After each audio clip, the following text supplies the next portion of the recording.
Thank you so much for tuning in. Of course, I am your media correspondent. I am April Evans, and I have a special guest with me today. We have Pastor Crystal Bryant.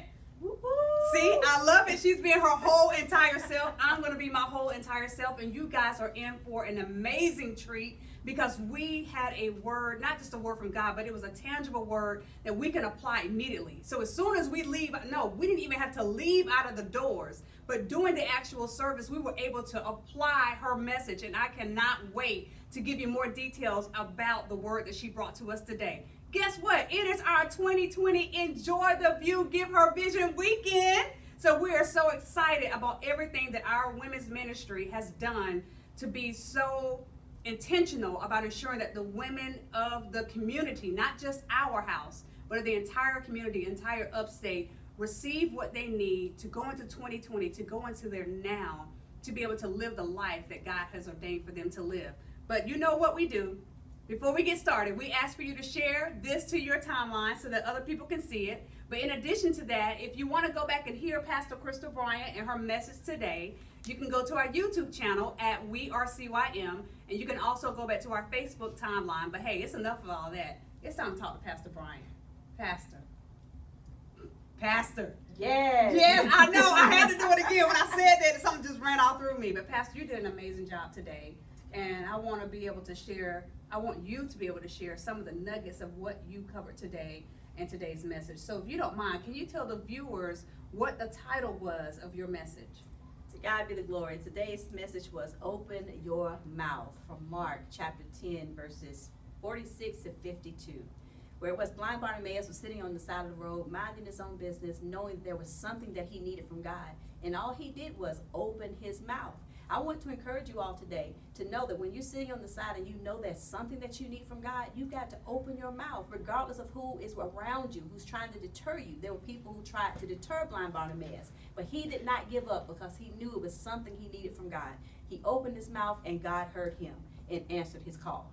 Well, there was something that you said. You said that sometimes that, you said most times we use our mouths for so many things, but we need to make sure that we use it for the right things. That's right. And you began to talk about, you said that we're in a season and in a time that in order for us to have it, for us to see it, we first have to open up our mouths. Why is it so important for us to speak? When you speak it, you hear it, and when you hear it, you will make it come to pass. It's just like training a child. We tell them to, we say something to them and ask them to repeat it. The more they say it, the more they repeat it, the more they'll do it. And we're God's children. And if we open up our mouth and start saying what it is we want to see, it will begin to come into fruition. God spoke, let there be light, and then it was. So if you open up your mouth and you start speaking, you'll begin to see it. It's Okay. important. So check this out. Now you said something else that caught my attention. Blind Bartimaeus, right? Yes. He's sitting on the side of the road. Okay, he's blind. He cannot see. He's blind. And he calls out to Jesus. But Jesus doesn't come over to him. Now Jesus, knowing that he can't see, and Bartimaeus has to get up to go over to him. What did that symbolize to you? Symbolized to me, God was testing to see how bad I wanted it. How bad the blind Bartimaeus want his sight. There are a lot of times in our life we will ask God for something, but then we expect for him to come to us and give it to us. Excuse me?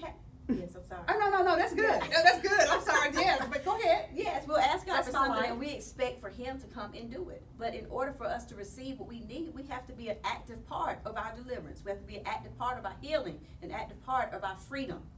Have to be. So I can't just sit from the sidelines and be like, Jesus, help me. You're telling me that I actually need to get up and do something because he's looking to see how bad do I want it. That's correct. Okay, so let's talk about the people who are around blind Bartimaeus. So he had a lot of people that were around him, and I'm sure from what you told us today that they were telling him, hey, don't bother Jesus. You know, and that reminds me of the Fred Hammond song. But don't bother Jesus. But tell us about those people who may be connected to us that may actually be distractions for us. Oh gosh, that's so important. There are people who are connected to us, family, friends, or just people we've tried to help and minister along the way. And God is trying to do something in our lives, and they are just yabbering in our ears, trying to keep us from moving to the next place. And you have to be so determined, keep your eyes so on the prize of what you're wanting from God, that you're willing to tune out the naysayers. You're willing to tune out all the stuff that's happening around you to get what you need from God. So what about, so when we have all these things in our lives, we've gone through so many experiences where we have just remained silent. It's become a part of who we are. That's not who God created us to be, but we've taken that on because of trauma, because of experiences in our childhood or experiences in the workplace. What would you tell the listeners or the viewers who are listening about, they feel like I don't have a voice? They feel like, something traumatic has happened to me and it's made me remain silent. How do we get out of that place? Practice makes perfect. Just utilizing what God has given you. Starting just the one word, opening your mouth and saying that this occurred. You start doing it by saying it to someone that you're comfortable with first. Around someone who can understand or are willing to let you speak. And the more you start speaking, the more confidence you'll start to gain. And you'll be able to open your mouth and just start verbalizing those things which has held you captive. That's the enemy's desire, to keep us quiet. But God breathed the breath of life into us, not to be silent, but to speak. Wow. But to speak.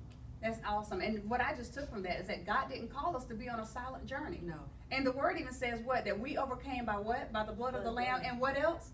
The word of our testimony. So we have to open up our mouths. That's right. Wow. You guys, you heard it from Pastor Crystal Bryant. This is Pastor Crystal Bryant from St. Paul AME in Cokesbury, South Carolina. We would love for you guys to follow her on her social media outlets as well. So you can find her on Facebook. You can also find her on Instagram. I know because I follow her. And in addition to that, we would love for you to come back this evening. We're going to have Dr. Rita Twiggs, formerly of the Potter's House. She's going to be with us this evening at 6 p.m., also tomorrow night at 7 p.m. We are going to be concluding and wrapping up our women's conference on Monday night. So this is for men and women. We would love for you to be here. But Pastor Crystal Bryant, we'll end with you. Is there anything that you would like to tell our viewers today about opening up your mouth? Be encouraged and know whatever it is God has for you, you have the power to release it within you. Utilize the voice that God has given you because you are more than a conqueror. God bless you. Until next time, much love.